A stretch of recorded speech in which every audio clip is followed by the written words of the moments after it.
ಘಟನೆಗಳು ನಡೆದಿರುವಂಥದ್ದು ನೋಡಿದ್ದೀವಿ.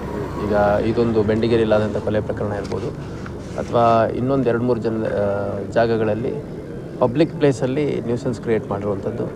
ಅದು ಕೇಶವಾಪುರ, ವಿದ್ಯಾನಗರ ಮತ್ತು ಓಲ್ಡ್ ಹುಬ್ಳಿ, ಒಂದು 3-4 ಸ್ಟೇಷನಲ್ಲಿ ಈ ಥರ ಘಟನೆಗಳಾಗಿದೆ. ಆ ಘಟನೆಗಳದ್ದು ನಾವು ಅನಾಲಿಸಿಸ್ ಮಾಡಿದಂಥ ಸಂದರ್ಭದಲ್ಲಿ ರೌಡಿ ಶೀಟರ್ಸ್ ಅನ್ನೋದಕ್ಕಿಂತ ಅವರವ್ರ ವೈಯಕ್ತಿಕ ವ್ಯತ್ಯಾಸಗಳ ನಡುವೆ ಎದುರಂಬದ್ರ ಆದಾಗ ಆಗಿರುವಂಥ ಘಟನೆಗಳಾಗಿದೆ. So whatever it is, public place ಏನಿದೆ ಅದನ್ನು ಸೇಫಾಗಿ free from any kind of nuisance ಇಟ್ಕೊಳ್ಳೋಂಥದ್ದು ನಮ್ಮ ಜವಾಬ್ದಾರಿ. ಆ ನಿಟ್ಟಿನಲ್ಲಿ ಇನ್ನೂ ಮುಂದುವರೆದ ಪ್ರಯತ್ನಗಳು ಮಾಡಲಾಗಿದೆ.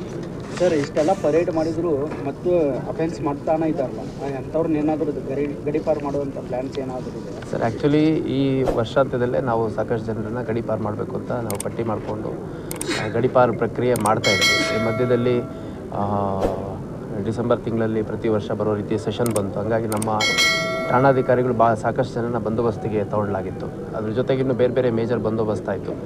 ಅದ್ರ ಹಿನ್ನೆಲೆಯಲ್ಲಿ ಸ್ವಲ್ಪ ಸ್ಲೋ ಡೌನ್ ಆಗಿದೆ. ಜನವರಿ ತಿಂಗಳಲ್ಲಿ ಖಂಡಿತ ಮಾಡಿ. ಲಿಸ್ಟ್ ಸಾಕಷ್ಟು ಮಾಡ್ಕೊಂಡಿದ್ದೀವಿ. ಸಾಕಷ್ಟು ಜನ ತೆಗಿಯೋದು, ರೌಡಿ ಶೀಟರ್ ತೆಗಿಯುವಂಥದ್ದು, ರೌಡಿ ಶೀಟರ್ ಹೊಸದಾಗಿ ಆ್ಯಡ್ ಮಾಡುವಂಥದ್ದು ಅದೊಂದು ನಿರಂತರ ಪ್ರಕ್ರಿಯೆ. ರೌಡಿ ಶೀಟರ್ಸು ಆ್ಯಡ್ ಮಾಡುವಂಥದ್ದನ್ನು ನನ್ನ ಸೂಚನೆ ಇದೆ.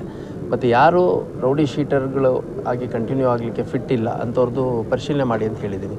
ಈಗ ಅದೊಂದು ನಿಯಮಾವಳಿ ಇದೆ. 5 ವರ್ಷಗಳಿಂದ ಯಾವುದು ಪ್ರಕರಣಗಳಲ್ಲಿ ಭಾಗಿಯಾಗಿಲ್ಲದೆ ಇವರಿಂದ ಮತ್ತೆ ಥ್ರೆಟ್ ಇಲ್ಲ ಫರ್ದರು, ಅಥವಾ 60 ವರ್ಷ ದಾಟಿದೆ, ಆ್ಯಕ್ಟಿವ್ ಇಲ್ಲ, ಹೆಲ್ತ್ ಇಶ್ಯೂಸ್ ಇದೆ, ಅಥವಾ ಕೇಸಸ್ ಎಲ್ಲ ಕ್ಲೋಸ್ ಆಗಿದೆ. ಮತ್ತು ರೌಡಿ ಶೀಟರ್ದು ಏನು ಪ್ರಕ್ರಿಯೆ ಅಂತಂದರೆ, ಯಾವುದೇ ರೌಡಿ ಶೀಟು ಪ್ರತಿ ವರ್ಷ ರಿನಿವಲ್ ಆಗಬೇಕು. ಆ ರಿನಿವಲ್ ಪ್ರೋಸೆಸ್ಸಲ್ಲಿ ಯಾರ್ಯಾರು ಮುಖ್ಯವಾಹಿನಿಗೆ ಬಂದಿರೋಂಥ ಭಾಳಷ್ಟು ಜನ ಇರ್ತಾರೆ. ಮುಖ್ಯವಾಹಿನಿಗೆ ಬಂದು ಯಾವುದೇ ಒಂದು ಚಟುವಟಿಕೆಗಳಲ್ಲಿ ನೇರವಾಗಿ ಅಥವಾ ಪರೋಕ್ಷವಾಗಿ ತೊಡಗಿಸ್ಕೊಳ್ಳದೇ ಇರೋವಂಥವ್ರು ಸಾಕಷ್ಟು ಜನ ಇರ್ತಾರೆ. ಸೊ ಅದೊಂದು ನಿರಂತರ ಪ್ರಕ್ರಿಯೆ ಅದು.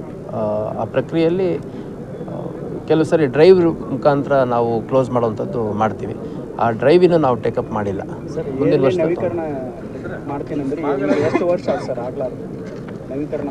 ಅಲ್ಲ, ಪ್ರತಿ ವರ್ಷ ಆಗಲೇಬೇಕು. ಅದು ಡಿಸೆಂಬರಲ್ಲಿ ಮುಂದುವರಿಸಲಾಗಿದೆ ಅಂತಂದು. ಈಗ ಮುಂದುವರಿಸುವಂಥದ್ದು ಏನಿದೆ, ನಮ್ಮ ಕಚೇರಿಗೆ ಕೂಡ ಡೈರೆಕ್ಷನ್ ಕೊಡ್ತಾರೆ, ಇಷ್ಟಿದಾವೆ ನಮ್ಮಲ್ಲಿ, ಮುಂದುವರಿಸ್ತೀವಿ ಅಂತಂದು ಮುಂದುವರಿಸಿ ಅಂತ ಹೇಳ್ತೀವಿ. ಈ ಕ್ಲೋಜರ್ ಮಾಡಿ ಅಂತ ಹೇಳಿದಾಗ ಅದನ್ನು ಕೆಲವು ಸರಿ ಹಂಗೆ ರ್ಯಾಂಡಮಾಗಿ ಮಾಡ್ತಾ ಇರ್ತಾರೆ. ಅವರು ಸ್ಟೇಷನಲ್ಲಿ ಇದು ನಾಟ್ ಫಿಟ್ ಫಾರ್ ಕಂಟಿನ್ಯೂಯೇಷನ್, ಇದನ್ನು ಕ್ಲೋಸ್ ಮಾಡಿಕೊಡಿ ಅಂತ ನಮ್ಮ ಕಚೇರಿಗೆ ಕೊಡ್ತಾರೆ. ಕೆಲವು ಸರಿ ನಾವೇ ಆ್ಯಸ್ ಎ ಡ್ರೈವ್ ತೊಗೋಬೇಕಾದಂಥ ಅವಶ್ಯಕತೆ ಬೀಳುತ್ತೆ, ಅದನ್ನು ನೋಡಲಾಗುತ್ತೆ.